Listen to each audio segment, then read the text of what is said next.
Simula na ngayong araw ang voter registration para sa 2025 Barangay at Sangguniang Kabataan Elections. Sa Iloilo City, inaasahang aabot ay 1,000 magpaparehistro kada araw. At live mula sa Iloilo City, may unang balita.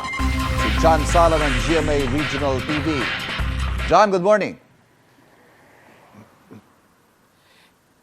Ivan, alas 8 ngayong umaga ay magsisimula ang voter registration dito sa Iloilo City at ilang oras bago ito ay nakahanda na ang COMELEC Iloilo City. May mga nakalagay ng signage ng step-by-step na proseso bilang gabay ng mga magpaparehistro simula ngayong araw para sa 2025 Barangay at Sangguniang Kabataan Elections. Mayroon ding lane para sa mga PWD, senior citizens at mga buntis. Ang mga upuan ay tiniyak na naayos na upang maging mabilis at organisado ang proseso ng pagpaparehistro. Tinitiyak din ng mall management ang kaligtasan ng lahat sa pamamagitan ng pagtatalaga ng mga security personnel. Ayon sa Iloilo City COMELEC, nasa 800 hanggang 1,000 ang inaasang magpaparehistro kada araw hanggang sa August 10.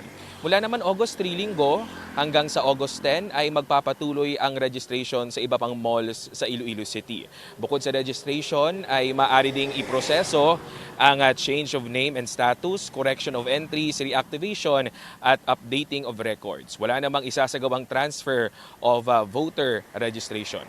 Ivan, paalala ng COMELEC Iloilo City sa mga first-time voters na magpaparehistro na siguraduhin magdala ng kanilang birth certificate na issued ng PSA o Local Civil Registrar.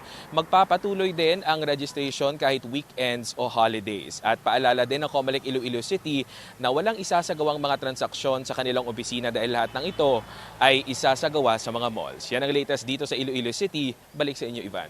Maraming salamat, John Sala ng GMA Regional TV. Igan, mauna ka sa mga balita, mag-subscribe na sa GMA Integrated News sa YouTube para sa iba't ibang ulat sa ating bansa.